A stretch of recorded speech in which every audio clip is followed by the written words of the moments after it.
Here. Hey, Okay. folks. Now let me fix my view here so we're both at the same time. There Yeah. we are. Hey, everybody. Look who's joined me today on my channel. That's Mick Conroy from Modern English. Mick, thank you so much for stopping by. It's lovely to be here. Lovely to see you again. Yes, Absolutely.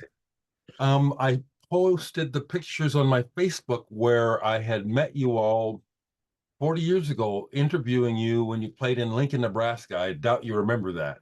I do. I do remember What? it. Wow. I think it was called the chicken leg or something like that. Very good. It's the drumstick. Drumstick. Mm, Drumstick. Mick, you see now I'm really excited to talk to you. Now I just watched a couple of podcast podcasts where you guys were on. You talked to the guy from Flock of Seagulls. Yeah, yeah. Kevin the other Yeah. day. So I was able to kind of get more background, and I really pick up that you're a music lover, a music fan as much as a musician. Oh, I love music. I love music. Yeah, it's I'm always you know, I mean, that's what why we're here, really. It was first of all, it was our love of music, like yourself, and then you kind of think, I can do that, or I'll have a go Absolutely. at doing that, and then you start thinking, I can, I have music that I want to make as well, you know. Absolutely. Absolutely. Mick, thank you so much. Timing is good. It sounds like you're really busy. You've got a new album coming out, one, two, three, four. That's right, And I like the three songs that are online already, in particular, Crazy Lovers. right. Yeah, Uh, go ahead. as the we recorded the LP. I'm in upstate New York. I live up here now, and Okay. there's a studio about 20 minutes away, Rhinebeck. But so, uh, I'd been writing the music for that album during lockdown Oh, in okay. in England. I lived on well, I still have it. I live on a boat in England, a Nice. small a small houseboat that Hmm. is it's almost like living on in a caravan, but on a river. That sounds But cool. oh, it's lovely. The views are incredible. Hmm. But so when lockdown happened, I had a studio down the road Hmm. it was in Suffolk. So I had to go and get a minimum amount of gear. I'm sure you know what it's like. Yeah, yeah. I still have bits and bobs of it scattered around my house here. Okay, okay, yeah. Hmm. That kind of thing where, if you have an idea, you just plug in Right, and right. you so uh, we started to basically it works where I write some music, Hmm. Hmm. send it to Robbie, Hmm. who was only lived, about 10 miles away from me, but because we Nice. couldn't see each other, it Hmm. was all emails and file sharing. Yeah, To yeah. cut to the chase, we had to cancel everything because of lockdown, really, the recording, because the COVID pandemic just kept getting extended. Yeah, yeah, it was something Um, else. yeah. But we we were able to get it together with this guy Mario McNulty, who worked with Yes, David Bowie and Philip Glass and yes, I know Bruce. that name. Yes, Mr. Right. McNulty. He was a nice guy. So finally, we were able to make the album, and we I saw you were talking about Mesh and Lace the other day, Yes, and yes. we wanted to do something that was like recorded live in the same Hmm. kind of Hmm. way. Hmm. Hmm. And so Mario was really up for that, and it was almost like we did about 2 weeks in the studio, pre-production, just knocking all the songs out, having just Yeah, come off tour, so we were quite yeah. tight. And Mario was saying, I think the second take was the best one, Hmm. Hmm. Hmm. and I think, okay, well, let's go with that. And it was almost like next, okay, there was none of that kind of spending 4 hours listening to a kick drum to make Hmm. sure that every single one Yeah. coming That's through and awesome. inside. That's awesome. That's refreshing for you too, to just go and do it. Completely. Now, It was almost like a live album. yeah, so I'm going to say, Mick, it really comes across, particularly on Long in the Tooth. It sounds pretty live. It also sounds like you're revitalized Yeah. to me. It sounds like you're okay. So let me just put it like this. This album sounds like you kind of phoned it in a little bit. Hand wringing going on here. Yes, So it what I did hear is that the creative juices were at a low there. Now you guys are refreshed. completely. Yeah. Yes. I mean, that stop start record that was done completely the opposite way to how I just described Mesh and Lace and Oh, I hear it. I feel oh, it too. I feel it too. And it's kind of like, were you under pressure to do that? yeah, well, that was our third record with Sire. Yes, yes. They you know we were on 4AD, got Right. licensed to Sire, Warner Yes. Brothers. Yes. They kind of I think tolerated our kind of 4AD whimsical stuff, but a bit, and then thought, okay, we need some we need something a bit bigger, Yeah, and we need a hit. We need a hit. yeah, and a bit more bombastic as Yes, well. yes. Well, you delivered, but again, um, Yeah. I think I'll speak as a true fan. The thing that struck me about modern English was your integrity, your authenticity. It sounds like I got turned on to you guys by this album, not by Melt with You. Yeah, I remember. And this is like I still play this for younger friends who don't know about the origins of the end of the 70s. Uh-huh. I have a question though. What's the story behind the opening um, audio bit, the words, count the seeds of an apple? What's going on there? Gary had an LP, which we've been very, we just can't find it anymore. But he had an LP of basically of concrete poetry, Okay. and so obviously these people, God knows where Gary got it, but what you hear is actually what was on the you know side one, track one of Wow. this guy's LP. So he, like Steve Reich, It's Gonna Yes. Rain. Yes. Yes. It was a bit like that kind of thing where the guy obviously had tapes and was cutting them up. Mm-hmm. Mm-hmm. And so we had Gary had that and he made a cassette of it. And then we thought that'd be a great way for us to come on, Mm-hmm. to to for our gigs. And Mm-hmm. then we incorporated it into 16 days. And Yeah. that was, I mean, we still actually, you know, we we've been touring lately, and we've actually been starting with 16 days and gathering Yeah. dust. It's fantastic. And Which it's quite funny because you come on and I can look at the audience and think, like, there's quite a few people there who kind of now know, 16 days and gathering dust from Mesh and Lace, or even this Mortal Coil. mm-hmm. But there's other people that think we're just going to do 10 different songs in the style of I Melt With You. They're a bit like, what the hell's going on here? Yes, yes. A lovely surprise. Uh it's great to see the footage on YouTube because um you play, you guys look relaxed, but I will look at your hands. I'm a bass player. You I know, play I know. hard. You play hard. Yes. You play like you mean it. Oh, yeah. Yeah. Now, Well, I, I want to ask you about this. Mick, from the beginning, I sensed that the bass was a very strong component of the sound of modern English from the beginning. yes. I mean, it was, I started off playing the guitar. I was a guitar learning to play the guitar. The bar chord Yeah, and yeah. Pretty Vacant kind of Hmm. thing.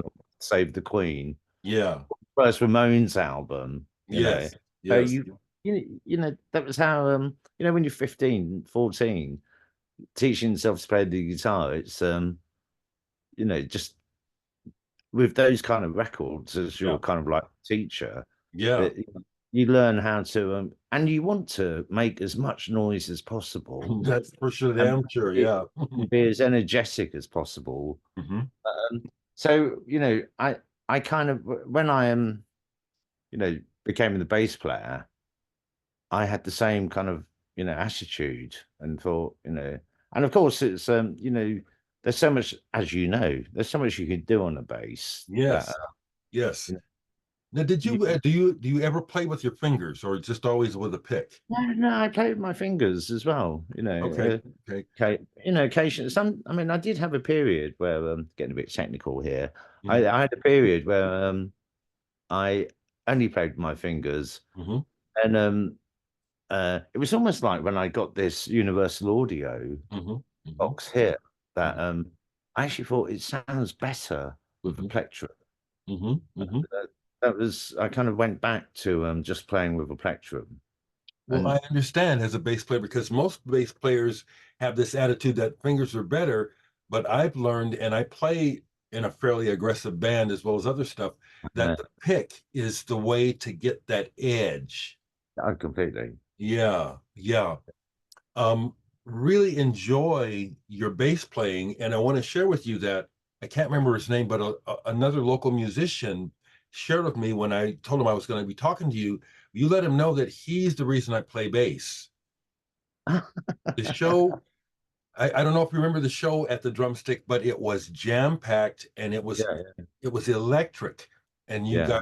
you guys ruled, and you really inspired a lot of people, as well as myself.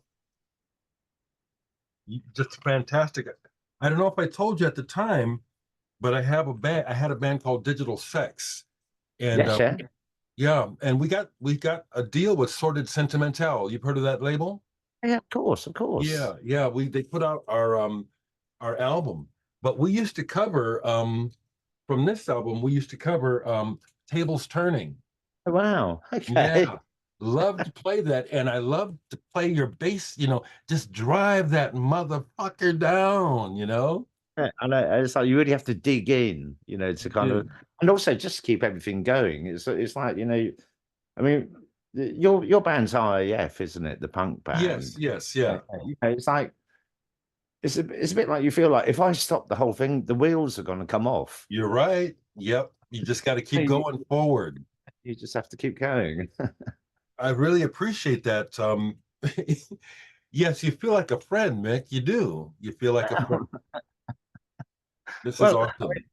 I mean, about I mean, me and you reconnected probably about 10 years ago Yeah, when yeah. I was um reading something, and someone says you have to check, watch this, and you were in your room, might Hmm. have been slightly different. Hmm. Yeah, yeah. You played an Ultra Vivid Scene B-side, That's me.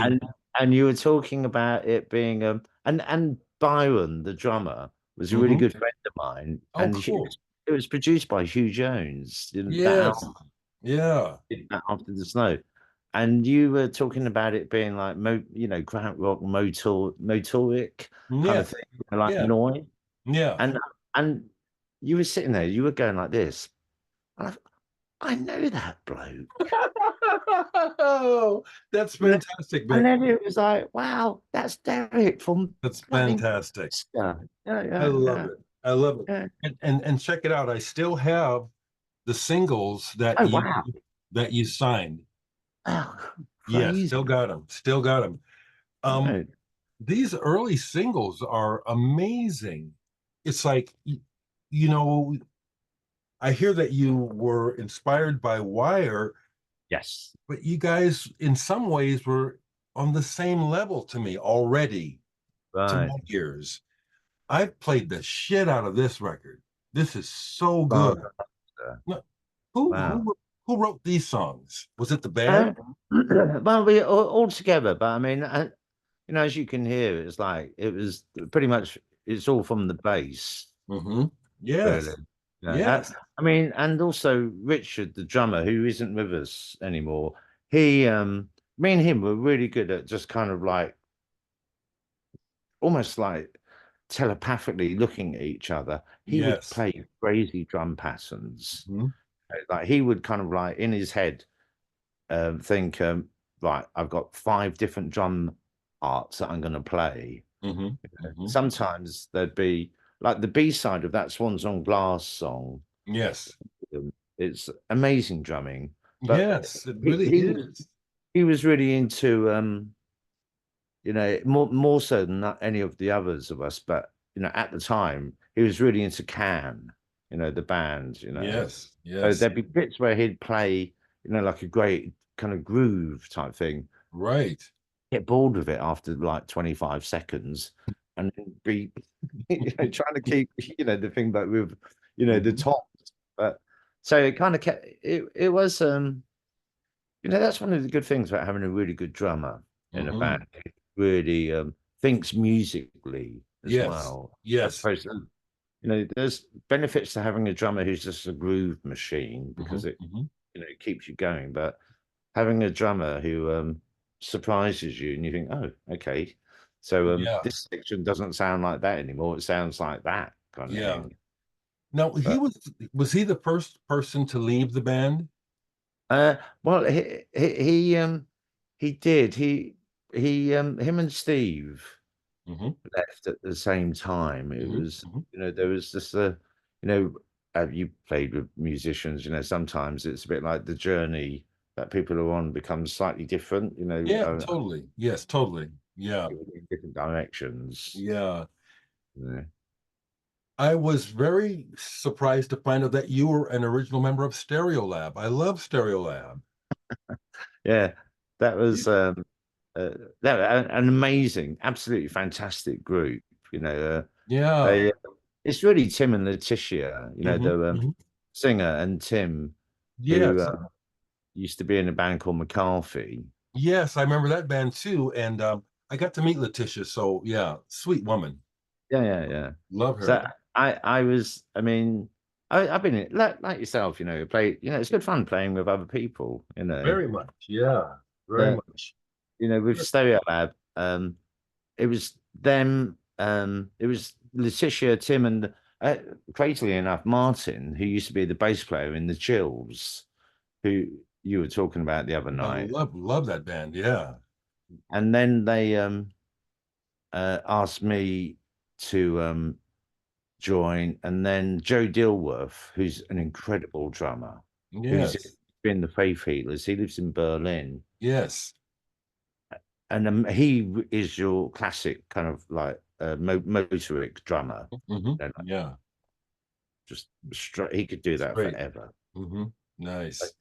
So Stereolab was pretty good fun, but one day it was like the Fall. You kind of like realize there's 57 members of the Fall. One, one day I turned around on stage in Stereolab and thought I'm the only person left from the original lineup, That's and I thought wild. That's wild. it's time for me to move on and start doing other things because of Man.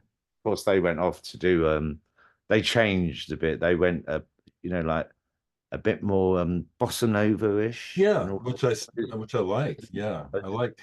I love all that, but a bit more Yeah, technical. And I wasn't really a keyboard player. I don't mhm. know why they asked me, but And that's something. Yeah, and that's something. But then when I heard all that, then it made sense to how you were ended up in Parashka. You guys were knew each other all along. It sounds like. yeah, yeah, yeah. I mean, but Lush were. I actually ended up playing in Lush as well. Wow. The last ever gig that Lush did, Phil, Wow. bass player, Mhm. was he'd gone his own separate way as well. Mhm. Yeah. And so they uh, uh, asked me to if I could play with them for one gig only because they're definitely going to split up afterwards. Yeah. It was Justin, who was from Elastica but was in Lush, and now Hmm. he's Jesus and the Mary Chain. Hmm. Hmm. So I did all the rehearsals with them, with Mickey and Justin, and Emma would come in towards the end. Wow. And as soon as the Lush gig was finished, on the train going back to London, the next day we formed Piroshka That's with crazy. yeah, yeah. No, well, it was. it's it's like sometimes when you get so enthusiastic about the possibility of making music, you think like, yeah, let's do it, and Hmm. just see what happens. I I mean, love it. I I love know it. with Promoshka, we we kept it under our hats that we were doing this, and Okay. we it was Justin who really drove that thing to Hmm. start off to get people going. Hmm. Then we paid for cheaply to record the album ourselves, Hmm. Hmm. and then we didn't really know what to do with it. Mickey sent it to Simon, who owns Bella Union, the Yeah. cocktail Yeah. label. Simon Raymond. Yeah, Simon Raymond. Yeah, yeah. Yeah. Hmm. And he said, "Okay, I'll put it out," and we were like, "Eh, Great. "Fantastic." Great. Yeah. And you're going out on the road with Mickey, I understand. That's right. You're Yes. you're just busier. You're busier than hell. That's awesome. Yeah, it's it's great fun, Yes, it is. to be able I love it. to play music live, and also to you know, to be, with Proshka we did 2 LPs, and then Right. Mickey as she wrote that book that Hmm. and so they because I'm here and I couldn't do a Proshka tour. I my dog. I Okay. was walking my dog. I tripped over a bloody sculpture statue thing and broke my arm and Oh, shoulder. wow. This is Wow. about 2 years ago. So Uh-huh. they had to get another bass player in, and so Mickey. This is like that TV show soap. You know, confused he will be. Tune in next week. Yes, But indeed. so then Mickey needed. They wanted people some songs from her book. Mhm. Signing sessions and Q&As, and Yeah. that's how the trio came about. Hmm. Um, I'm Moose isn't coming to America, so I'm going to be, playing Gotcha. bass. Gotcha. Ollie's Yeah, bass. gotcha. The closest you're coming to me is Denver. I don't do too much traveling. We'll see. We'll see. Oh, well, it'd be great to see you. It'd be It great would to be see it would be wonderful because some people that I know from Omaha and Lincoln are going to go to Denver. They're you. Oh, wow. already planning it. So I have the option. So I'll think about it. Okay. And this connection, personal connection does make it more like it'd be worth it to reconnect with you and see the band. Yeah.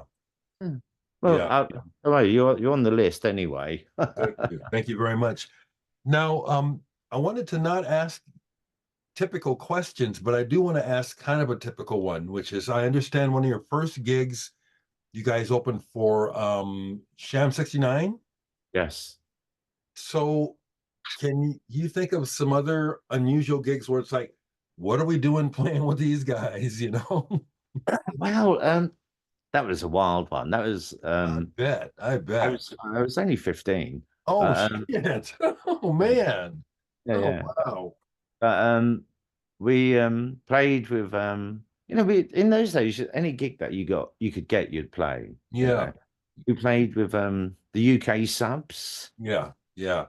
quite well. But then later on when we were in America, I love the Ramones, and they were on one of the reasons why I I thought, got to meet all of the Ramones. yeah, I asked the record company if we could play with the Ramones. Well, when After the Snow came out, Hmm. they were like, I don't know if that's a good match. I just wanted to see the Ramones. Yeah, So yeah. we played with the Ramones in Aylesbury Park, and the Ramones audience absolutely hated us. It was, but we were thinking, well, we played with Sham 69 in the UK subs. We can handle the Ramones audiences. Mhm. They but it was good fun. I mean, we had I had pizza with Dee Dee Ramone, and Awesome. uh, Awesome. Yeah. I have I a asked him what bands he was into as well, and all of that yeah. stuff. I've got some Ramon stories. I won't tell them here, but Dee Dee, that naughty little guy. Yeah. Well, he was, he was. I mean, sadly, it was incredible to think that they've all gone. Mhm. Yes, unfortunately. Now, Uh, this is something I'm not sure of. Have you guys ever been up for awards? Or has the band won any awards for the music over the years? well, we the BMI. Okay. Okay. Okay, so we've had quite a few from them. Good. All right. Good. We've had an award for, I think this October we're getting another one for 8 million radio plays in America for I Melt With You, which Yeah. is cool. We had a platinum disc in Canada Nice. for, and after the snow went gold and I Melt With You in America. Yes. Yes. Yeah, Yes. it kind of like validates it, say, look, mum, Hmm. Hmm. so I will get a proper job at some stage, but at the moment, Hmm. I'm a bit busy. Hmm. Now this is a fairly typical question, but did you know that Melt With You had the potential when you made the song? Well, not. I mean, to be really, really honest, not completely. I mean, it was part of the After the Snow album, which Yes. you know, initially we were just thinking that we were just going to continue with a kind of mesh and lace type thing. Yes. But then Yes. Hugh Jones uh, kind of like put a stop to that. He basically stripped everything apart, all of the Hmm. songs, Hmm. deconstructed stuff, Hmm. and put it back together. Sometimes even saying that outro from that song over there is now the intro of this song here. Interesting. Yeah, Interesting. yeah. I mean, he was not shy even of getting the scissors out of his case and cutting the 2-inch tape in the studio. Yeah, I remember those days Yeah. splicing. Well, I Melt With You really isn't even the best song on this album. I agree. Yeah, it's not. And I think actually it as a program, it's like, how did you guys get so good so damn quick? Is my thought. Seriously, how this I think is kind of a classic album. I really do. Thank How'd you you. do it? How'd y'all do that? Well, again, it was with we all lived together. Oh, okay. Okay. We'd always lived in the same house. We first of all we lived in squats, and then we had lived in housing association houses. Okay. So all we did was live, breathe, and sleep the songs. Then that's what I hear. That's what I hear. Every day we rehearsed in the house Yeah. or in the studio underneath the taxi office round the corner in Ladbroke Grove. Mm-hmm. Mm-hmm. And then with Hugh, when Hugh came along, we spent about, I, I think it was about 3 or 4 weeks every day on those 8 songs, just Wow. thinking, is this how we want? Is this the notes that we're going to play at the beginning? And Mm-hmm. is this what's going to happen on the second verse, on halfway through the second verse? And so basically, when we got to the studio, we knew the songs backwards. We were so Yeah. immersed. Um, you It know, paid it, off. and I think it took us. We had 2 weeks recording and 2 weeks mixing. Okay. And Quite a luxury. That was that's quite a long that's time. that's great work for that time. So what about the B side of this? Oh, blimey. Choicest View. It's a long thing. It's a Yeah, yeah, long piece. Now yeah. I played it recently and got into it. Is and I'm it's letting me know that I'm running out of time, so I'm gonna Okay, like start to wrap this up. I have about 10 minutes left. okay. Um, thank you so much for doing this. But any thoughts about the B side of this, Choicest View? Yeah, okay. That was done at Spacewood in Cambridge. We'd Okay. recorded that and the song called Face of Wood, which was ended up on After the Snow Hmm. with uh Ivo. Ivo Hmm. used to always come with us to the studio. And then when we got back, we realized that we were really we weren't going in the right direction. Okay. So we put those on like the back burner. We Hmm. thought, okay, well, we need to get a producer, Hmm. and that's when we got Hugh Jones. But I've Okay. forgotten that Choices View was on the B side of that. Yeah. I think it's pretty decent. I mean, I can see where you'd put it in the back burner, but Yeah. I didn't take it off. I listened all the way through. Well done. I think we might have been a bit stoned actually in the studio. That happens too. And Yeah. are you still working with Vaughn Oliver these days on No, graphics? but Vaughan Oliver died about 2 Oh, years ago. I didn't even know that. Yeah, yeah, he died about two. Wow. Yeah, but Wow. it was a tragedy. He was working with us Hmm. when he died. He'd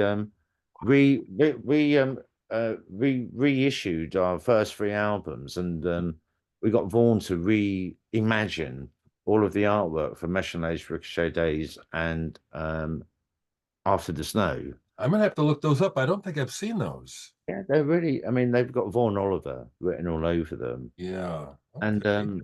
yeah, he it was tragic. He had a kind of aneurysm. Wow. Wow. Yeah, that is tragic. Wow. Yeah, and he died. But we work with Chris Big Hmm. now. Has Hmm. worked at 23 Envelope and 4AD. Yes. Yes, because the new album, 1, 2, 3, 4, it's got that classic look. Yeah, well, I mean, they worked together forever. You know, since Yeah. they were, you know, Yeah. Yeah. kids. Well, And are you releasing the album on your own label? on our own label. There you go. Yes. There Yeah, you go. totally back to our independent Hmm. roots. I would imagine that's satisfying to a degree. It is. It really is. That you know, it's just that we like we have total control over Yes. it, and Yes. it's distributed through the Orchard. Mm-hmm. Um, uh, you know, doing what they do, but we over the years because of our we're still here. We were able to get back all of the original masters. Good for For you. And seriously, good for you. Oh, it was incredible. It Yeah.